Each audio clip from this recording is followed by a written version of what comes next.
जी dear students, हम transfer of heat के different ways पढ़ रहे थे।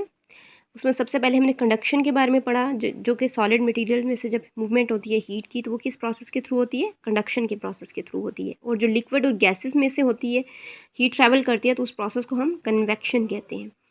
There are is the third one process which is called as radiation. जब हम रेडिएशन का वर्ड सुनते हैं तो हमें लगता है शायद ये कोई डेंजरस किस्म की रेडिएशंस हैं, ठीक है।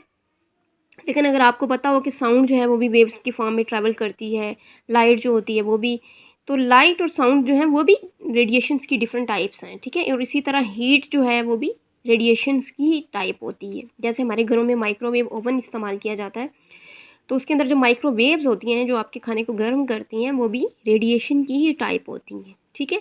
तो हम देख लेते हैं कि रेडिएशंस जो हैं वो कैसे हेल्पफुल होती हैं for the transfer of heat.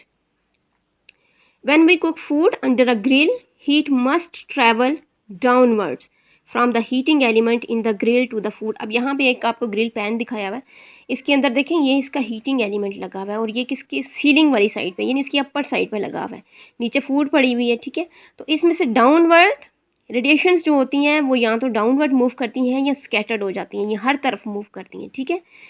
और बेसिकली इसका क्या दिखाया हुआ है कि ये डाउनवर्ड, क्योंकि फूड यहाँ पे पड़ी हुई है तो ये डाउनवर्ड मूव कर रही होती हैं।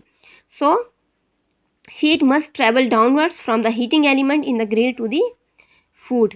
This heat can not be carried by convection. Convection के प्रोसेस से नहीं होती है ये हीट। क्यों? क्योंकि कन्वेक्शन के प्रोसेस में हॉट एयर जो है वो अपवर्ड मूव करती है। जैसे हमने जब कन्वेक्शन का पढ़ा था तो उसमें हमने देखा था कि जो कैटल होती है जिसमें पानी गर्म करते हैं हम, तो उसके अंदर जो रॉड है उसका वो उसके बॉटम में लगा हुआ होता है, ठीक है। तो ही हॉट एयर या जो वाटर के मालिक्यूल्स हैं वो ऊपर की तरफ मूव करें एंड देन वो स्प्रेड हो रहे हैं, ठीक है। और इसी तरह अगर हमने हीटर के बारे में भी पढ़ा था, तो हीटर में भी जो कोल्ड एयर होती है जब वो हीटर के साथ टकराती है तो वो हॉट हो जाती है। हॉट एयर लेस डेंसर होती है, इसलिए वो ऊपर की तरफ मूव करती है, ठीक है। और इसी तरह अगर हमने यहाँ पे जो क्लाउड्स की फॉर्मेशन के भी पढ़ा था, तो उसमें क्या था कि लैंड जो होती है वो ज़्यादा जल्दी गर्म हो जाती है एज़ कम्पेयर टू सी। इसलिए लैंड के अपर पे जो एयर होती है वो ज़्यादा गर्म होती है और वार्म एयर राइजेज ऊपर की तरफ उठती है, ठीक है। और जब वो ऊपर जाके पहुंचती है तो वहाँ पे उसका टेम्परेचर कम हो जाता है। टेम्परेचर कम होता है तो वहाँ पे वो क्लाउड्स की फॉर्म में ज़ाहिर होती है, ठीक है। इसका मतलब है कि कन्वेक्शन के प्रोसेस में ये पूरा एक कन्वेक्शन करंट प्रोड्यूस होता है यहाँ पे, और एयर जो है वो ऊपर की तरफ राइज होती है, वहाँ से उसका टेम्परेचर कम होता है तो वो डेंसर हो जाती है, फिर नीचे आ जाती है, ठीक। फिर यहाँ से वो जो हवा इधर आई थी, इस गर्म हवा के ऊपर उठने की वजह से यहाँ पे जगह खाली हो जाती है, तो ये ठंडी हवा उसकी जगह लेने के लिए इधर आ जाती है, ठीक है। तो फिर वो भी गर्म होती है, फिर ये इसी तरह ये चलता रहता है। कन्वेक्शन करंट जो है वो एक सर्कुलेशन की फॉर्म में चलता रहता है। यहाँ पे भी देखें ये सर्कुलेशन की फॉर्म में चलता रहेगा और इस तरह पूरा रूम जो है वो उसकी एयर जो है वो गर्म हो जाएगी, इसलिए हमें पूरा पूरा कमरा जो होता है वो गर्म महसूस होता है, ठीक है। रेडिएशंस में क्या होता है कि जो हीट है वो ट्रैवल करती है डाउनवर्ड्स, नीचे की तरफ मूव कर रही होती है, ठीक है। The heat can not be conducted to the food because heat conduct नहीं कर रही होती है इसको। फूड मटेरियल जो है वो सॉलिड फॉर्म में है ना, वो कंडक्ट नहीं कर रहा होता हीट को, ठीक है।